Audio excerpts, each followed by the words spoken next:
Hello and welcome to the show. We start this week's Faris episode with Shadow Wara on Forza Motorsport 7, racing at Daytona, when as he passes or laps a couple of AI cars, notices something rather peculiar. Goes into photo mode to show it a little bit better. Yeah, the Toyota and Ford are it's a little bit close. I mean, I know you're supposed to run quite close in these, right? That's a little bit closer than normal. Or than is comfortable. On to GTA 5 next with a Shotsborough racing around the streets of Los Santos when it's a small clip on a lamppost that sends the car flying underneath the bridge. Now, many times have we seen cars off here. I've crashed off here a few times myself. Not very often that you actually manage to get stuck on the bridge supports, though. Like, well done. That's a good positioning. Very good positioning right there. On to GTA 4 next with Matt Ponch trying to get away from the police with a tanker truck. Now, this is not normally the getaway vehicle of choice. It isn't the easiest thing to drive. Fair bit of understeer, a bit of airtime, and that's into a whole line of parked cars. The police, though, can't really do too much, or so you would think. Player trying to kind of turn around and confuse the police ends up getting, well, rolled over. Faris Police Department are in full effect and actually being useful. For once. I know it's rare, but for once they were being useful. Double time on Dirt Rally is, well, doing some rallycross when a dastardly curb gets the better of the Ford. It's a really low-speed roll. It takes it forever to kind of get up on its side and over, but it does go for a tumble, comes back down onto its wheels, and loses all of the positions, but, can still at least carry on. It wasn't the only person having issues with curbs. They can be mean. Hash Brown on R-Factor 2 racing a go-kart. And another big curb up on its side and tumbly into the pit lane and parked. I mean, you can wave the yellow flag. I think that might be a driver down. That's quite a cartwheel from the little car. Yeah, I mean, I guess, when you're a smaller, lighter vehicle as one of these, when you hit a curb, it doesn't have to be a massive curb for it to upset the car, but it's a big tumble, and really manages to clear itself all the way out of the track. Dark Slayer is up next on Need for Speed Payback, racing one of the newer event types that I can never remember the name of. Goes for an overtake, and it ends up being, well, that's more of a Burnout style takedown. It was a very, very impressive takedown. I'll give you that one.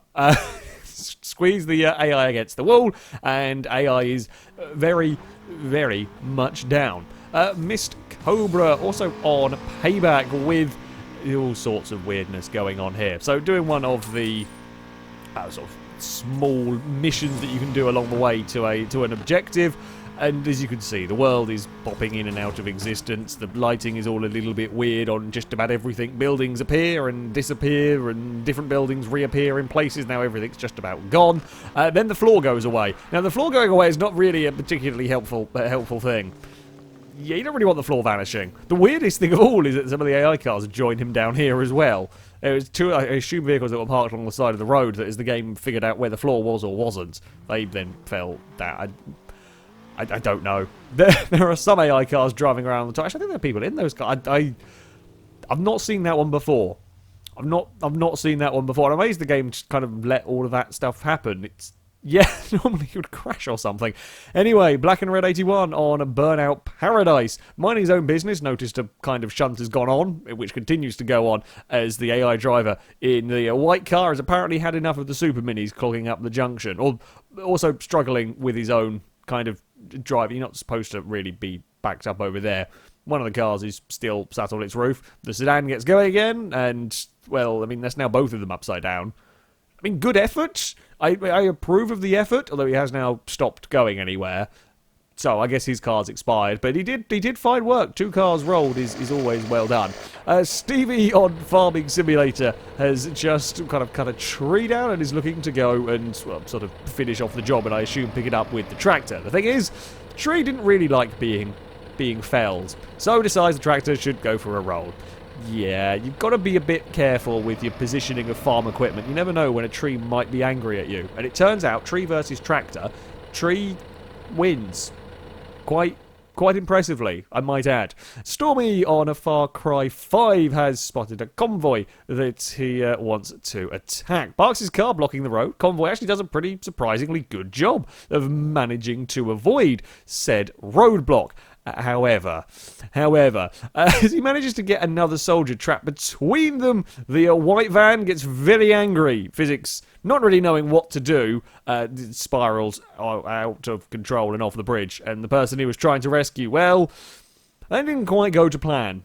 It didn't quite go to plan at all. They're very much dead. The driver of the truck did survive all of that. I mean, he'd later get shot, but, that's, that's one way to try and deal with a target. And finally, we are on to R Factor with G Racer X doing a warm-up lap. When the safety car forgets how to safety, it's definitely not a safety car. So, first of all, we're up on our side, going around a corner, almost rolls over, comes back down again. Okay, now we're doing the hydraulic bounciness. And remember, this car was absolutely fine as it set off initially. It got to this corner, and now we're doing some real bounciness. I'm pretty sure the rear wheels went through, well, the back of the car. Now we're upside down. Well, I say upside down, kind of upside down, stuck on its side, somehow finding drive, as you do, and back on its wheels again, and no, it's off again. It's gone to the side. No, now we're just going to spin around. Are we going to point in the right direction? Are we going to bounce? We're going to bounce, we're going to wiggle. That's not quite the right direction, is it, car? You're still bouncing. I'm not quite sure what's going on with the rear suspension of this. Did the safety car have hydraulics? Are they broken? I mean, they'd have to be quite powerful hydraulics to be doing, that. That's quite impressive, and now that's almost a backflip. Oh, well, a front flip, sorry.